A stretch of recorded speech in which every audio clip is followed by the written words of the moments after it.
author of Finding the Right Words, A Story of Literature, Grief, and the Brain. So we have two people that you're going to be talking with today. Our faculty member, Dr. Mark Kissler, is going to be leading this conversation. Mark Kissler is an internal medicine physician and hospitalist at the University of Colorado. He holds a master's degree in narrative medicine from Columbia University and works and teaches with the Center for Bioethics and Humanities.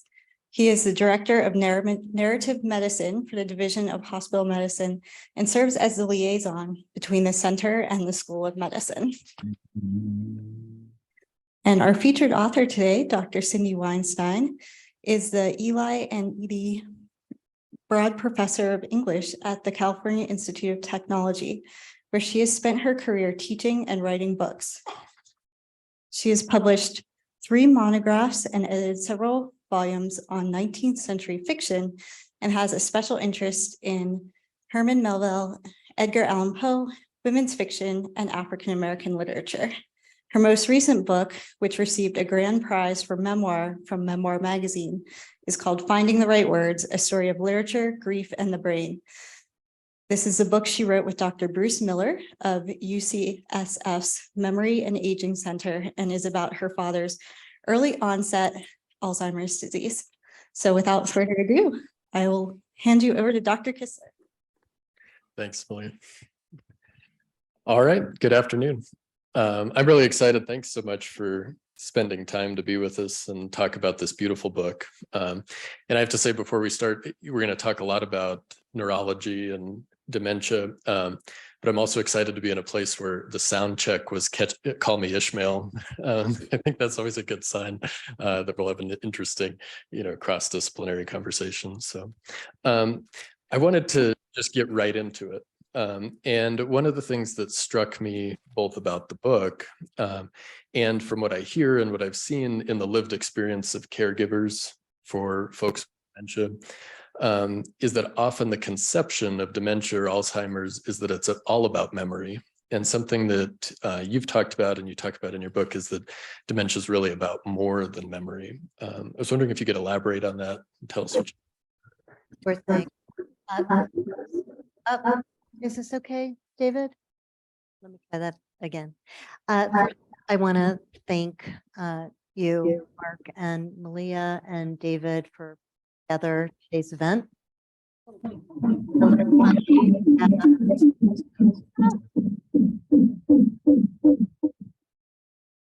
How's that? Feel a little echo? Is that okay, David? I think so.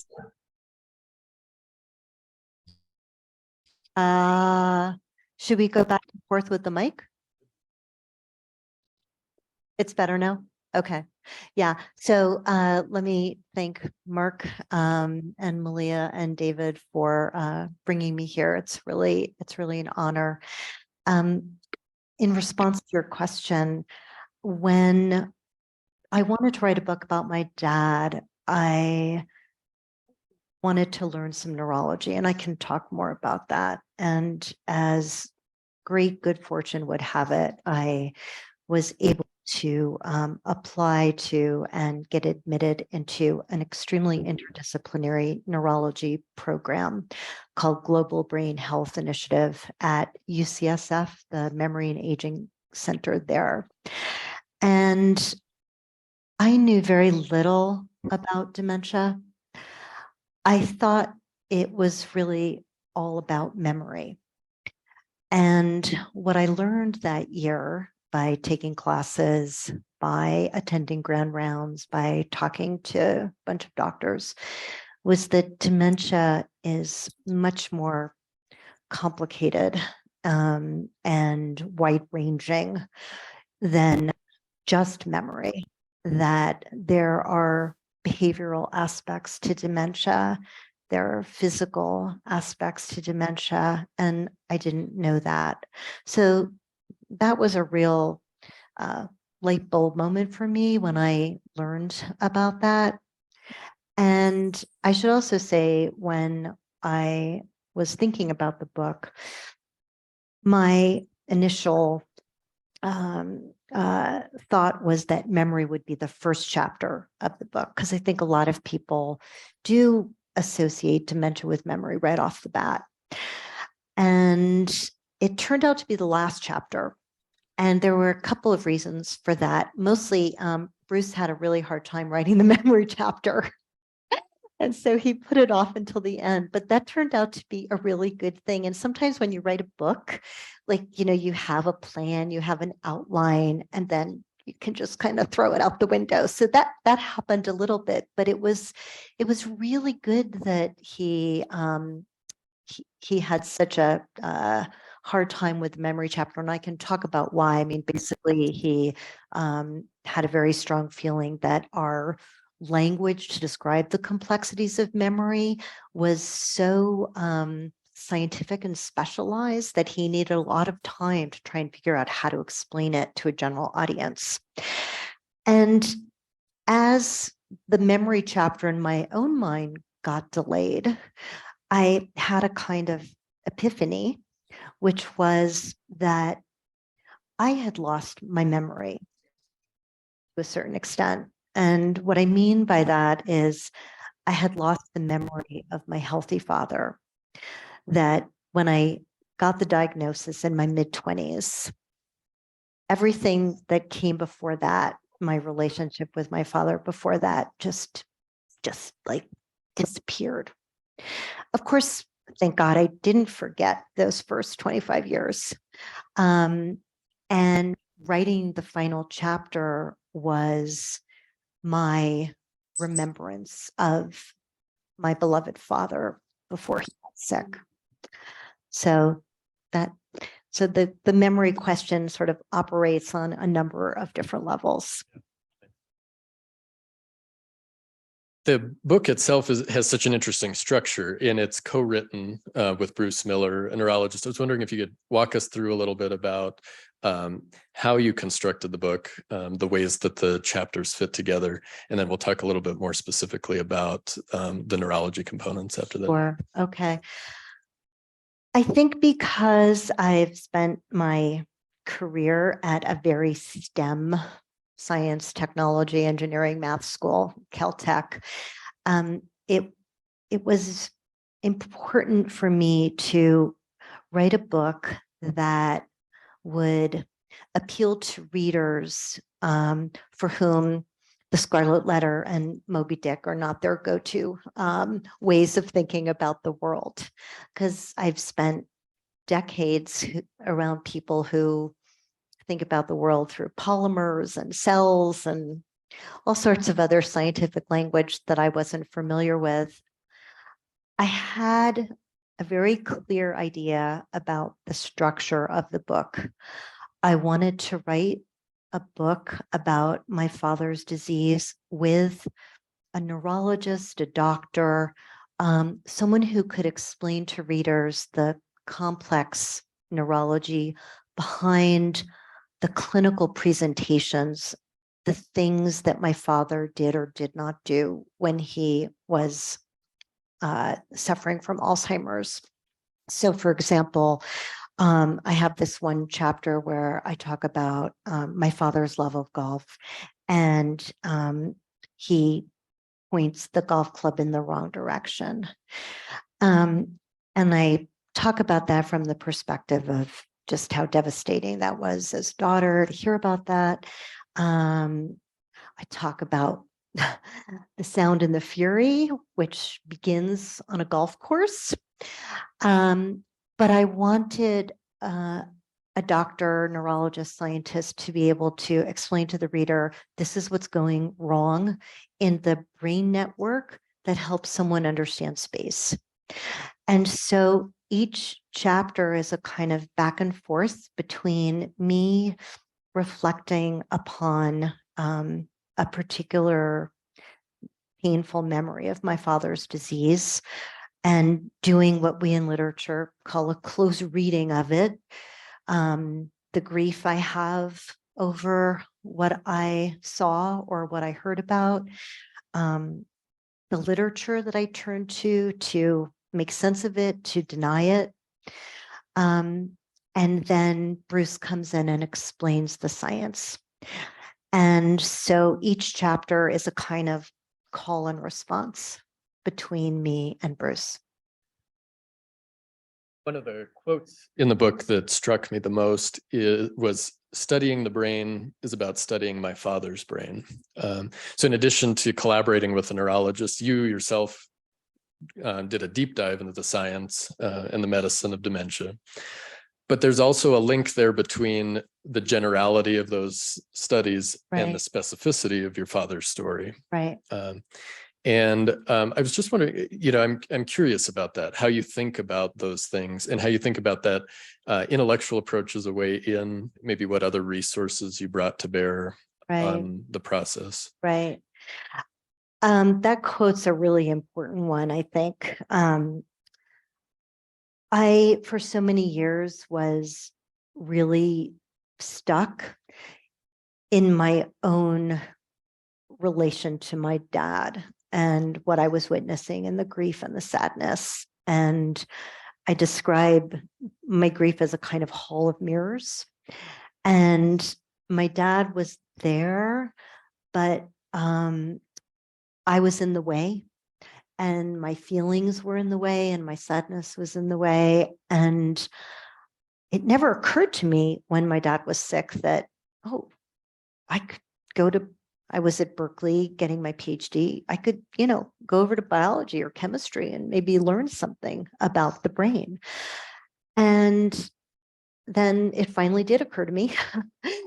And I felt that in getting a better understanding of what I think was my father's experience of his disease, as opposed to my experience of my father's disease, it got me myself out of the way. And then in terms of the specificity, generality question, that was another reason why it was so important for me to try and bring Bruce on board. There are a lot of very powerful memoirs about dealing with dementia.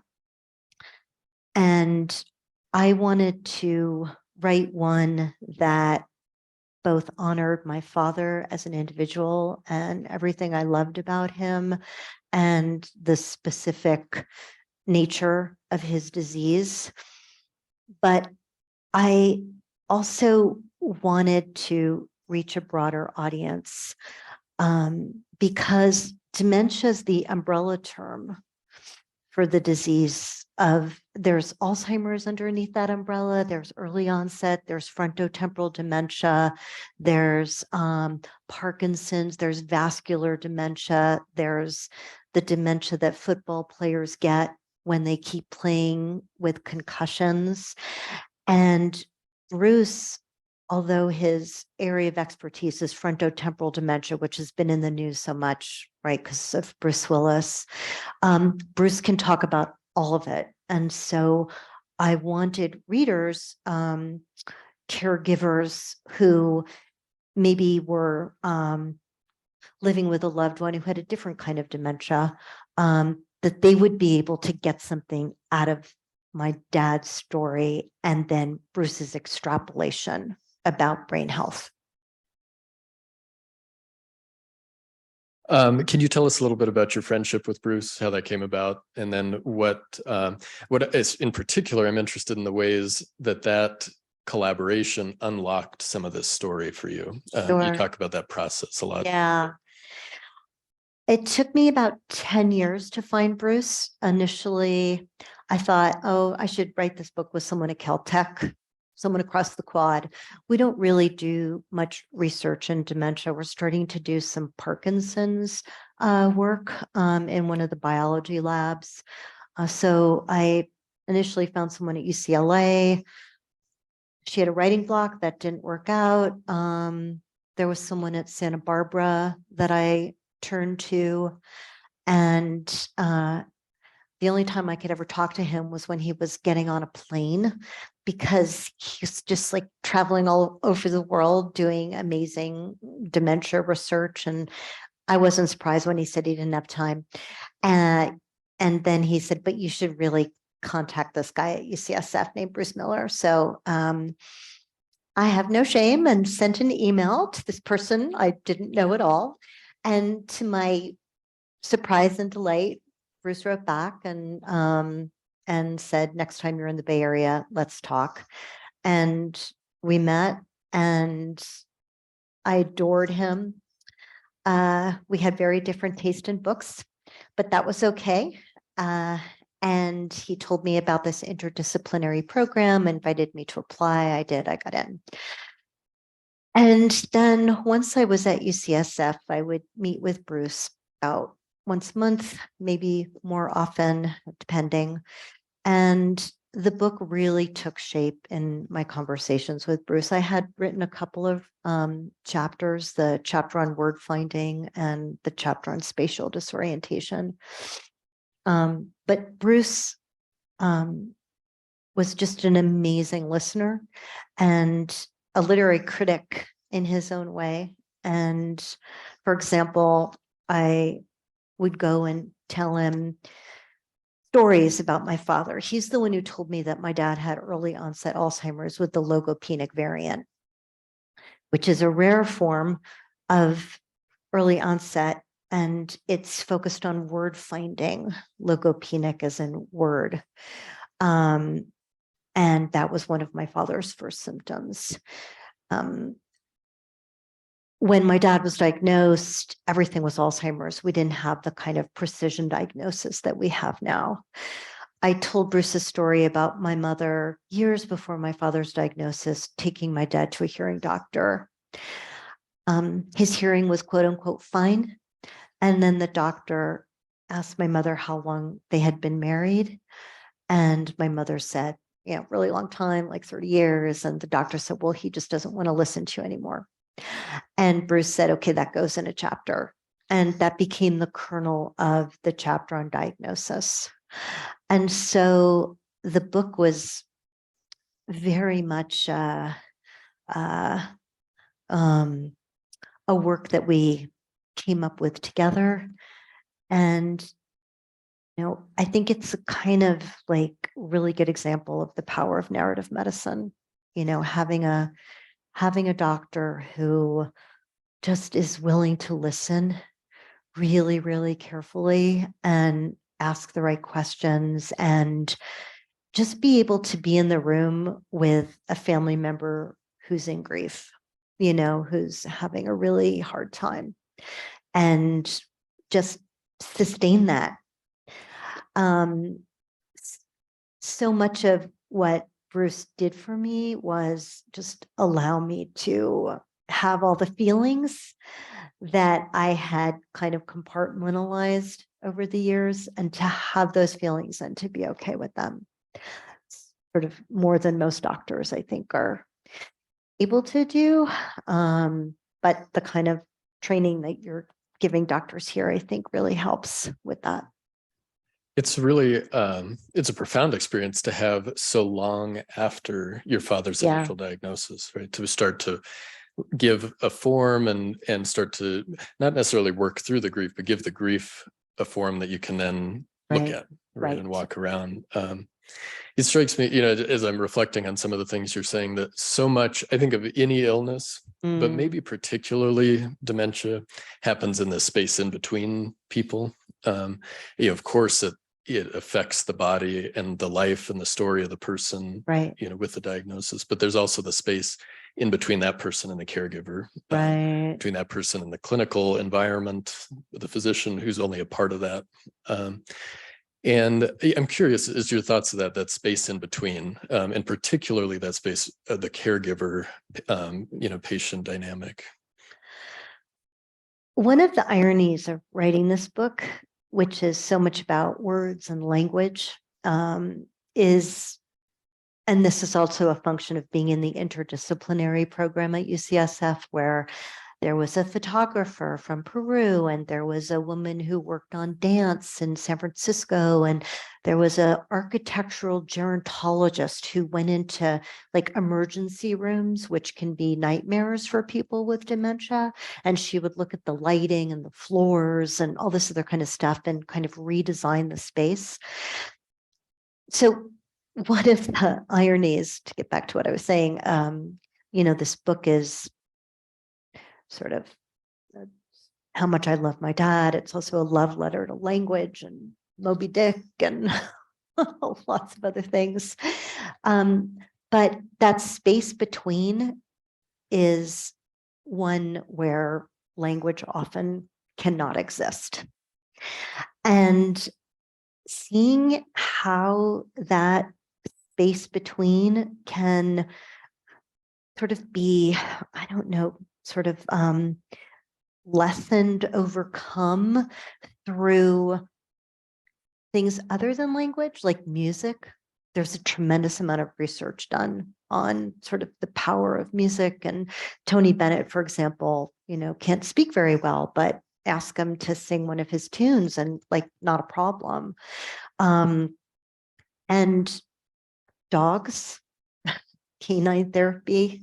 I write about how I wish I had thought about that when my dad was sick, like bringing a dog into the nursing home, I think would have triggered like really happy memories of my father loving our family dog. And touch. I think that, language can, in cases of dementia, often be an obstacle, can be a source of frustration. And so one needs to be really creative.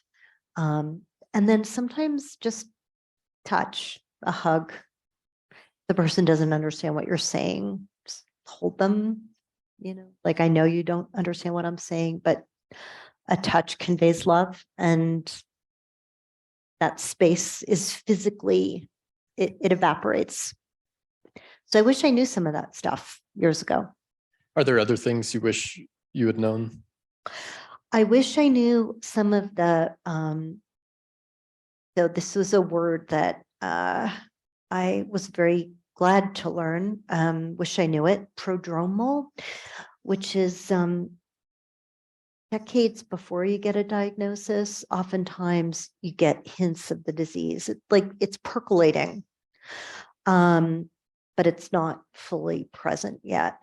And so sleeping issues can be a sign that there's a problem. My dad had really bad insomnia. Hearing issues can be a sign that there's a problem. And so that's why it's really good in one of the laws that Biden was able to get through. You can get hearing aids over the counter now. They're probably not as excellent as if you go to an audiologist, but it's certainly better than nothing. So I wish I knew about that. I wish I knew about how bad social isolation is, that just makes things worse. And that it's really important to try and maintain a network of people and activities as long as you possibly can. I wish I knew more about stigma, because my mother, I think, was, and my father too, but my mother is the caregiver. There's a lot of like collateral damage with this disease. And I think people were really, and again, this was the 80s and 90s, and maybe it's still this way, but I think there's like a sense of like contagion, or there was, like, I don't know, in my father and mother's friend group, people just stopped interacting with them. I think it's fear. I now know it's stigma too, so I wish I knew about that. Yeah, you had mentioned the golf club incident with your father, and the part of that stuck with me in the book is that not just sort of the your sense of how dislocating it was for your dad to turn the wrong way when he was making a golf, right, but that the friend group that was around him Right. at that moment evaporated. Right. And sort of the isolation that happened as a result of sort of the difficulty of engaging this. We talk sometimes about chaos narratives in health humanities, and this idea that sometimes an illness can bring about a state in which the past and the present and the future and all the projects and the stories that we have about them get interrupted and mixed up. And you say, dementia makes a hash of form in a paragraph about literary form. Right. That can be a very hard thing to engage. Right. It's interesting that you mentioned this. This book sort of goes all over the place in terms of past, present, and future. And at one point, one of the readers wanted me to get it straight.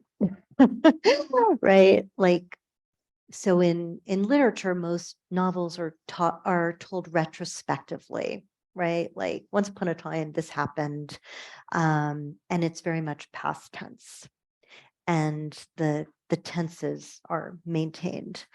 And it was really important to me to be true to my experience, my chaotic temporal experience, because I didn't write this book, for decades after my father had died.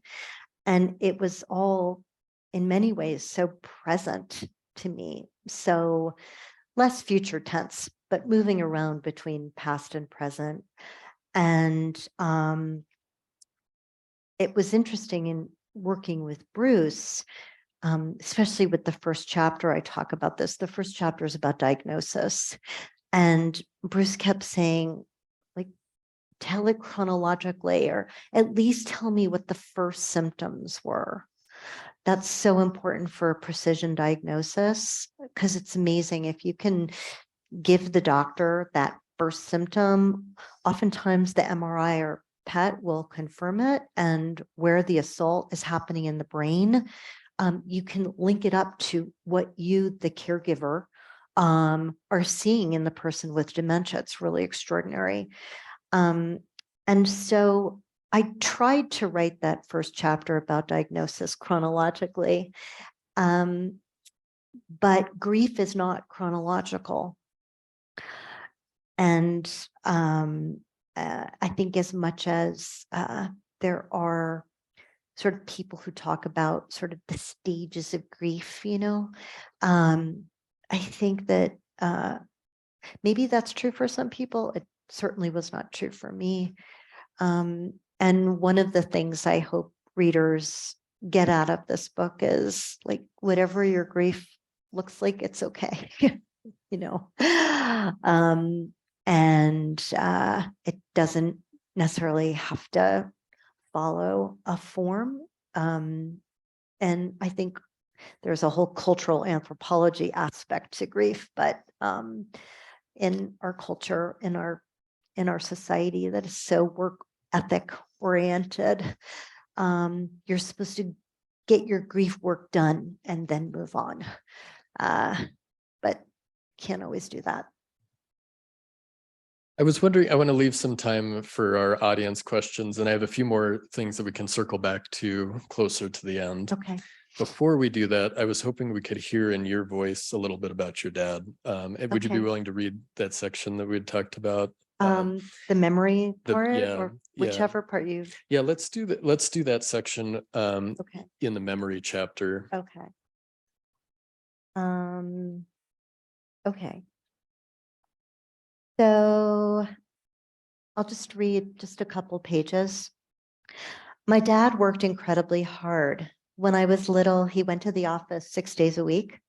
And then as Apex Electrical Supply took off, the business he owned with my mother's brother, he worked 5 days a week, and then 4.5 so he could golf on Friday afternoons.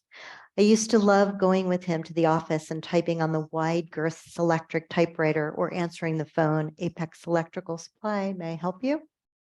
Best of all, there was getting to ride in the grimy van with him when he was delivering cables, wires, whatever. In those days, there weren't minivans or SUVs, so being in an elevated seat high up on the road counted as a novel experience, as fun. He liked to bowl and dance. His bowling day was Thursday, my mom's Monday. They liked to go dancing at the Meadowbrook Ballroom in Cedar Grove. This is New Jersey, the town next to Verona. At every bar or bar mitzvah, he would try to teach me how to dance. He liked Robert Goulet, who starred in a 1960s Broadway show called The Fantastic, and sang Dad's favorite song, which was Try to Remember. Talk about foreshadowing. He also loved Cat Stevens' album Tea for the Tillerman and Roberta Flack's The First Time Ever I Saw Your Face. He wasn't materialistic, but he loved his Movado watch, a birthday present from my mother, no numbers, black face, and a diamond where the 12 would have been. He used to tell me I was afraid of my own shadow, and he was right. Here's a list: The Dark, Clowns, Dolls, Coming to Life, a Twilight Zone episode that I saw in Florida that scared the shit out of me for life, The Wicked Witch of the West, Her Skin, Her Laugh, The Monkeys, my third grade teacher who was mean and sent me home from school because she said the gray and beige checked hot pants I was wearing, which my mother had bought me as a birthday present, were too short.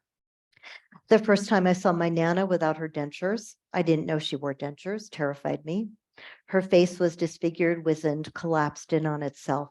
Speaking of teeth, I recall my father going to the dentist and consistently refusing Novocaine. The dentist would try to change my dad's mind by telling him how much the procedure was going to hurt, but Dad wouldn't be swayed. I don't think it was entirely about being macho, though he definitely relished narrating the pain and the sound of the drill, all while not under the influence. He would say that he preferred the pain to the numbness. Here's more. He had an Aqua Dodge Dart, and he loved it because it lasted forever. Years later, he bought a Dodge Swinger, brown body, cream-colored roof, and hated it. That's when I first learned that the word lemon could be applied to cars. He also hated raisins, which upset my grandma Sarah because she liked to make rugula, a bite-sized Jewish dessert, with them. He loved Grandma Sarah so much that when he went on a golfing vacation with some of his friends to Bermuda, he took time out of the short trip to visit her in Miami. I remember him saying how happy he was that he had done this because it was the last time he saw her before she died. Dad was like this. He took care of people. He made sure my brother knew how much he was loved, even while he was becoming a Buddhist. He made sure that my sister got a dog after my uncle retracted on a promise to give her one from his friend's litter. I think he bought Taka and brought him home the day of my uncle's betrayal, or the next. The first time I saw my father cry was when he came home from the veterinarian, having put down Taka, our beloved dog of 13 years. I don't think I ever saw him cry about having Alzheimer's, at least I don't remember, but maybe I'm blocking it out. He loved my mother so much that when he got sick, she loved him back with all she had. And he loved me in ways big and small, in ways that make it necessary for me to write this book for him. Thank you. Let's turn to some questions here in the room, and then we'll also look at the chat on Zoom, and then we can go from there. Does anybody have anything here?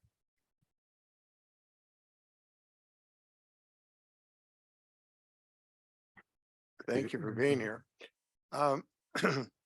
My question is about remembering events, and you're writing this. I'm curious, as you wrote this, did you find you were remembering events more clearly for yourself and about your family and your father? The memories that I had were scorched into my brain. But I didn't look at them. In other words, I remembered when my dad was in the nursing home, he pulled the sink out of the wall.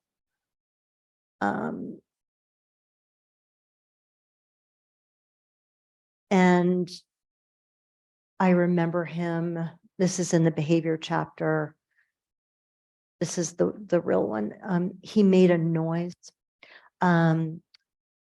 with his teeth. It was like a gnashing of his teeth. And I didn't know what that was called. That one I did not remember. That came up as I was writing, that memory of that sound. Bruce told me it's called bruxism, which is like grinding your teeth, and whether that was a function of his disease or a function of the medicine that was designed to help him. Unclear. So with respect to memories, I think it was more like I had all these memories, but I hadn't confronted them. It was almost, and I write about this in the book, it was like if I had looked directly at what was happening, I felt like it would have been like looking at an eclipse. I would have gone blind. And so I kind of went like this, or I went like this. And like the books that I read would kind of, because I was attracted to sad books. So they kind of like were like little windows into my sadness, into my father's sadness. And so you asked such a good question, which is why I'm struggling to answer it. But I think it really is mostly about not being in denial. And here's my father making this sound that is killing me, listening to it. And just like taking that on and writing about that and hearing it. And so, it's really, it's a sad book. There's no getting around it. And I try and write with as much humor as I possibly can, because as I was writing it, I was worried, oh my God, the reader's just going to like put this book down and not turn the page because it's just so upsetting. Another memory I had, my father at one point was in a trial at NIH and he did this thing. And again, I just, if you're a caregiver, maybe you know what I'm going to describe. It's just like you look at this thing and just like want to disappear. He kept taking his wallet out of his pants and looking at like the Medicare card, at the driver's license. Like the first time or first two times he did it, I didn't think much of it. And then as I was writing the chapter about it and looking at it and looking at him, looking at his wallet, what I realized was that he was looking for himself. And so it's that kind of thing. The memories were there, but in the writing of it, I was able to connect with what I was seeing in a way that I didn't as it was happening. That answer your question? A little bit, one quick follow-up.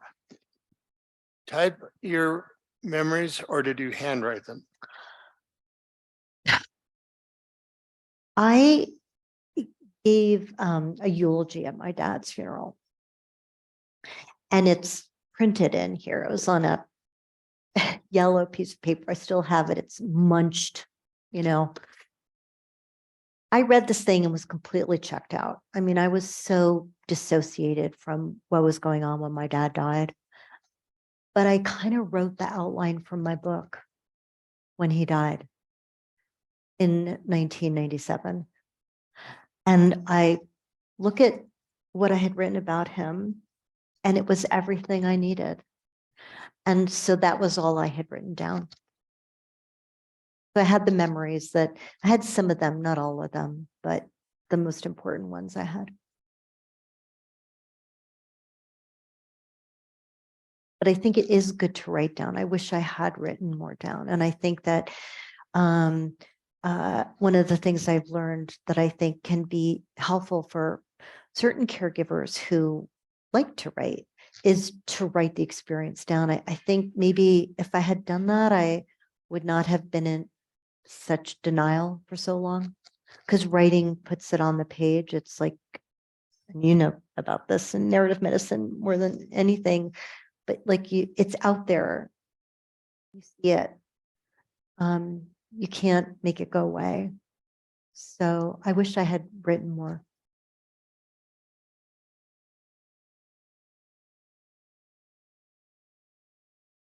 You spoke about the multidisciplinary approach that at UCSF and your training. You also opened your book about speaking of sitting Shiva for a year, 30 plus years after the fact, which probably was not one of the disciplines that was at UCSF, but it was important. And I believe you weren't real practicing or heavy into religion beforehand, but it gets to some of the spiritual and cultural basis that you integrated into that work, but it's often not integrated into academia. What was the closure on your or comment on that, your approach of sitting Shiva for a full year, and how that experience augmented, or just comment on that? Yeah. I grew up in a conservative Jewish household. I was bat mitzvahed. I am not particularly religious or spiritual.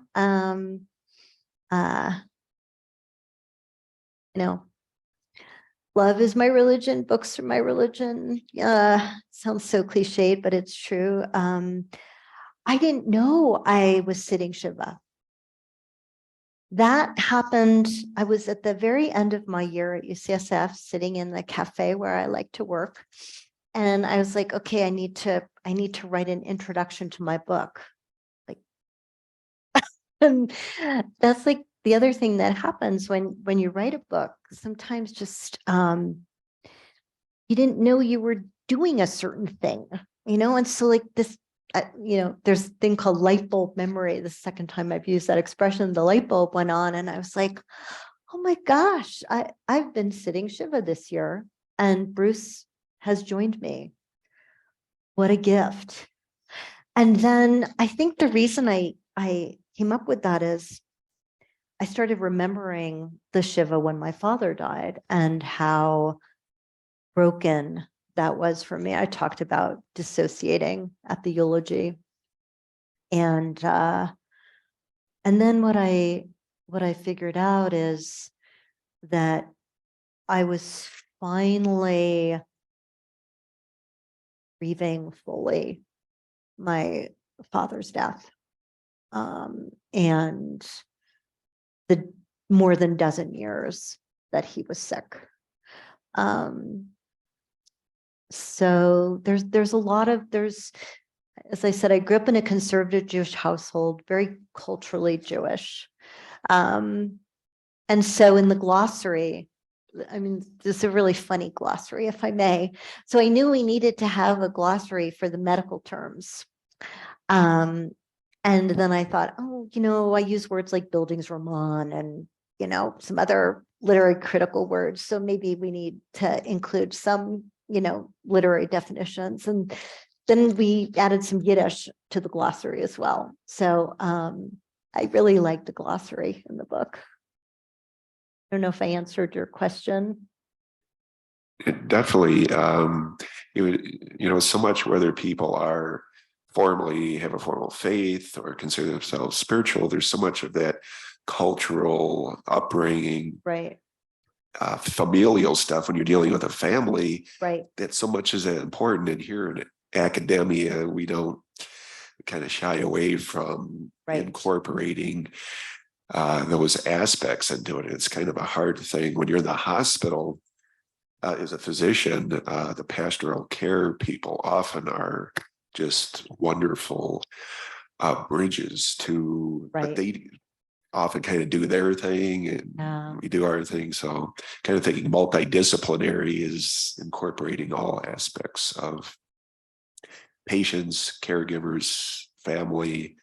But it sounds like you used your life experience and your cultural upbringing into the grieving process and writing.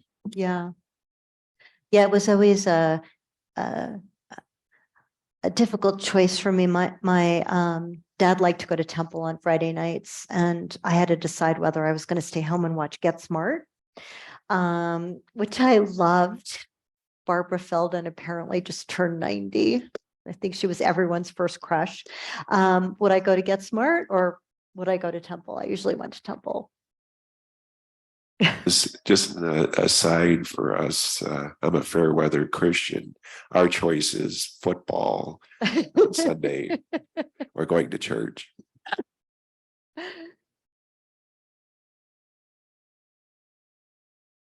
Hi, thank you so much for your talk, and I'm anxious to buy your book. I hope it's available.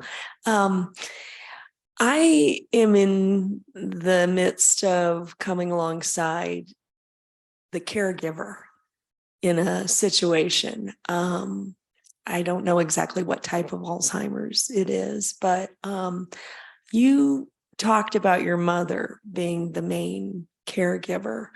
And I guess I would like you to talk a little bit about how you as a family supported her. Because I guess the word picture I have is disease, Alzheimer's for sure, is like, you throw a rock into a body of water and it ripples out and it affects so many. So I guess I'd really appreciate your memories about how you assisted your mother. And it sounds like your dad was in a facility, but before, I imagine he was diagnosed and then he went into a facility sometime after that. And right now, the situation that I'm in is a girlfriend's husband is still in the home.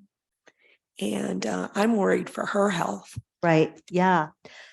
As you should be. There's data to show that often the caregiver dies first. I forget the study that was done off the top of my head, but when I have an opportunity to talk to caregivers, one of the things I say is you need to make sure you go to the doctor. And then when you go to the doctor, there's usually like a place where it says other, and you need to tell the doctor you're a caregiver, because the effects that can have on your mental and physical health are profound. I would just say that when my mother was looking for a place for my father, this kind of care was not available. It's available in California. I don't know if Colorado has them. They're called board-in cares. They're kind of like the anti-institution sort of care. My mother, when she moved to California, she lived with us for a while, and then we were we put her in a board-in care for her. That's what she wanted. And it was a small house with like 6 to 8 people. And it's not the nursing home experience. I wasn't going to do that to my mother. And I sure as hell was not going to do that to myself, to the rest of my family. So if Colorado has board-in cares, you might want to look into that. But to answer your question with respect to my mother, I think it took me a long time to get to this place with myself, but we all did the best we could. My sister was closest geographically.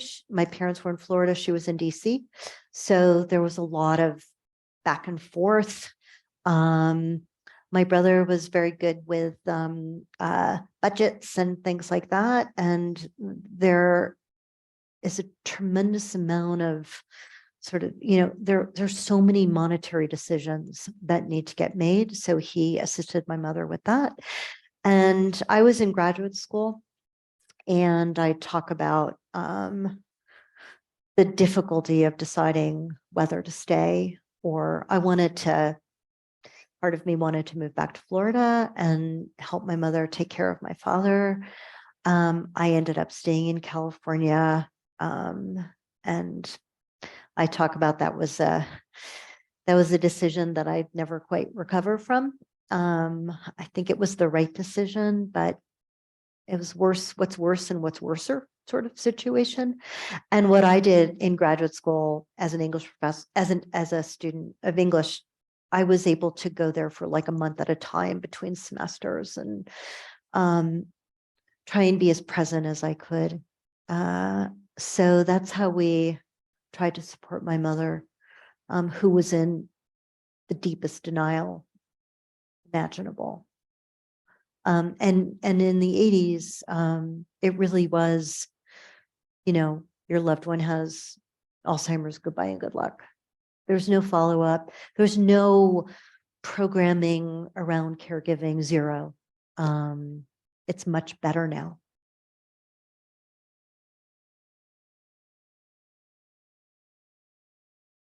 So we do have some questions online. This one is from Robert, who is joining us by Zoom. His question is about socialization.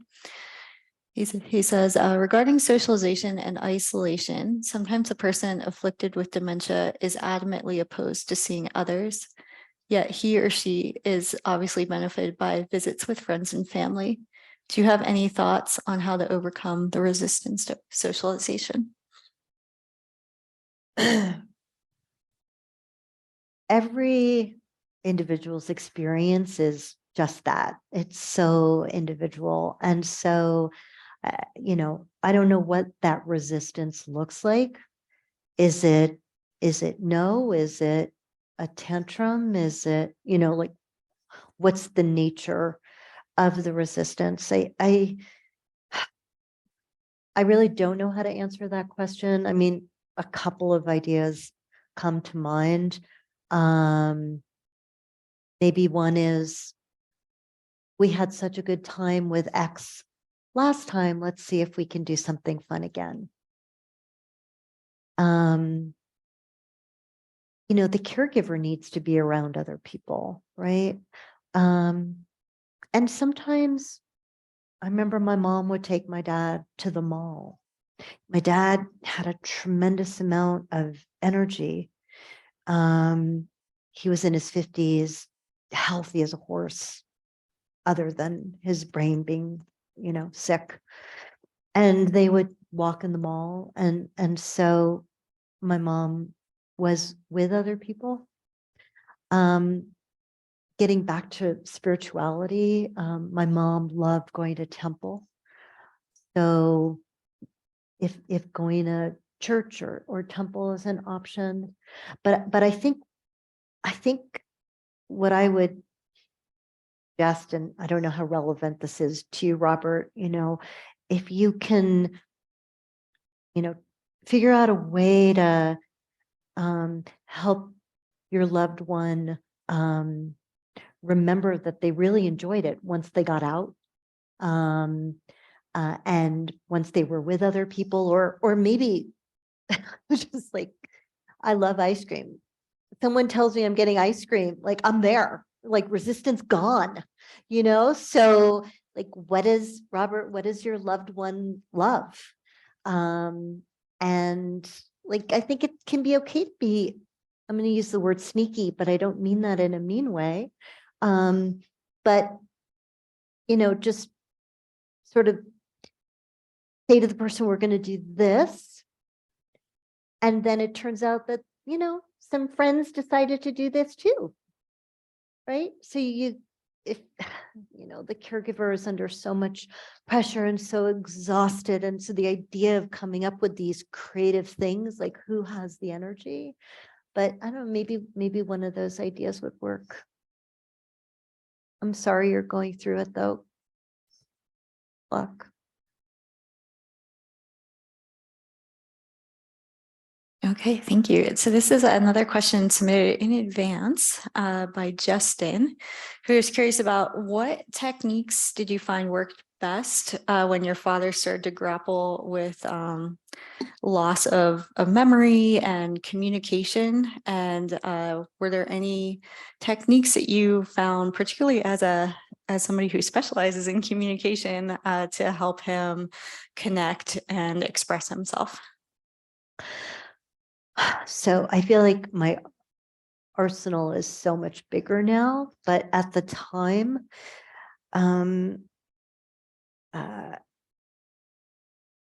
just withholding all judgment, huge. So, and also remember, my dad never really liked to cook. And I tell this story in the book one day I was like, Dad, why don't you help me cut some cantaloupe? And he was so happy because he could do it.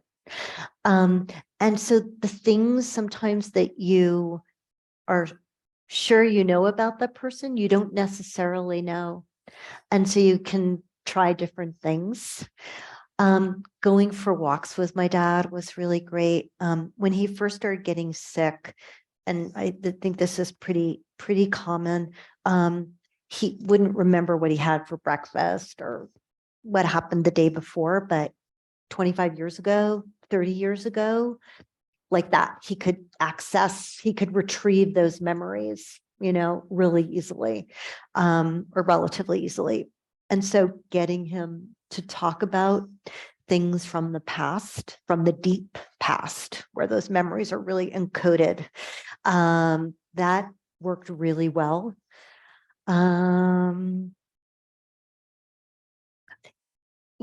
If it were now, as I said before, I would be playing Frank Sinatra constantly.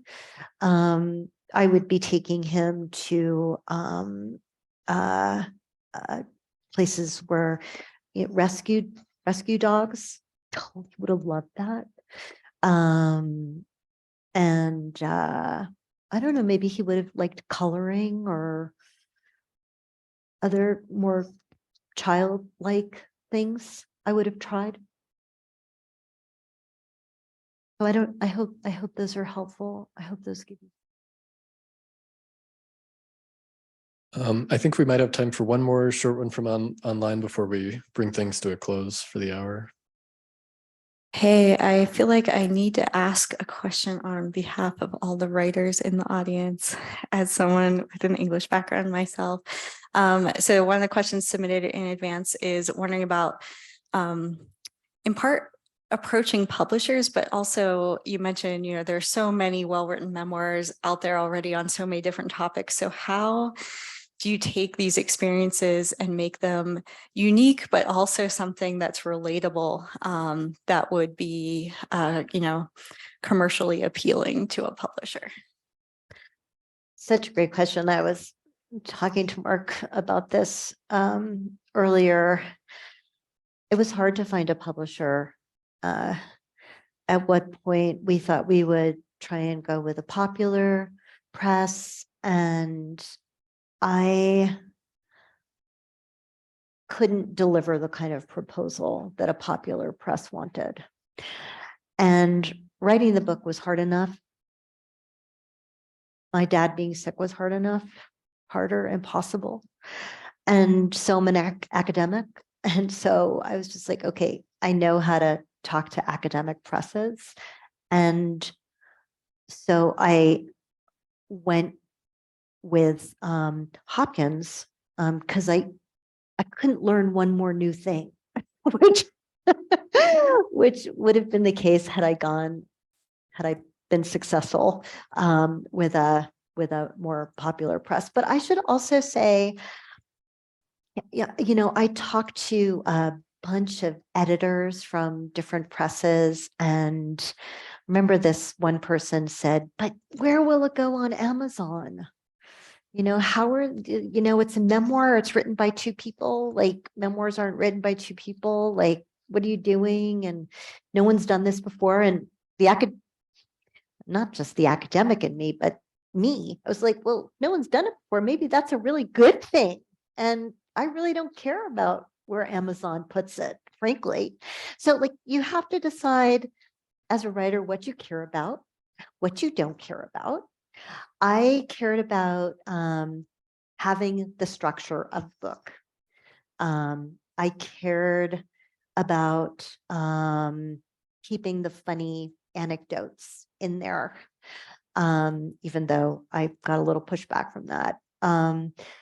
And I cared about writing the book for a general audience. And for whomever is asking this question, share your work with other people. I had people in my program saying, okay, Cindy, you're getting a little too depressing here. You need to, lighten up a little. And I did, And so you need to share, you kind of, even though it's really personal, you need to approach it like this task, and you want to get an A. You want to write the best book you possibly can. And you just really need to, I think, have a vision for the book and stick to it and know what's important to you about what you want to communicate and what's not. Thank you. There's so much more we could talk about. Our hour is up. Okay. But thank you Yeah. so much for joining. Thank you so much for coming. Thank you, everyone on Zoom.